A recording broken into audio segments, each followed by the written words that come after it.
Nahid Rana test ফরম্যাটে একজন ভয়ঙ্কর বোলার। বাংলাদেশের বিপক্ষে ইনিংস এবং ৪৭ রানে হেরেও ম্যাচ শেষে সংবাদ সম্মেলনে নাহিদ রানাকে প্রশংসা করলেন আইরিশ অধিনায়ক বালবার্নি। বিস্তারিত জানতে সম্পূর্ণ ভিডিওটি দেখুন। দর্শক, বাংলাদেশের বিপক্ষে সিরিজের প্রথম টেস্ট হেরেছে আয়ারল্যান্ড দল। সিলেট টেস্টের চতুর্থ দিন শেষে আজ ইনিংস এবং ৪৭ রানের ব্যবধানে হেরেছে আইরিশরা। এমন হারের পরেও আয়ারল্যান্ড অধিনায়ক প্রশংসা করেছেন টাইগারদের পেস বোলিংয়ের সর্বশেষ সংযোজন নাহিদ রানাকে নিয়ে। নাহিদ রানার বোলিংয়ের প্রশংসা করে বালবিনি বলেন, নাহিদ রানা বাংলাদেশের অন্যতম সেরা সম্পদ। বিশেষ করে টেস্টে তার বোলিং হতে পারে বাংলাদেশের জন্য সেরা অস্ত্র। এছাড়াও তিনি নাহিদের প্রশংসা করে বলেন, ক্যারিবিয়ানে এমন উইকেটে তাকে বল করতে দেখেছিলাম।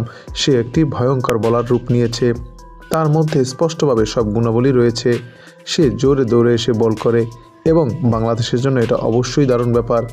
তাছাড়া ঐতিহাসিকভাবে বাংলাদেশ সবসময় উচ্চমানের স্পিনারদের জন্য পরিচিত, কিন্তু আপনার হাতে এমন কিছু থাকাটা খুবই ভালো ব্যাপার।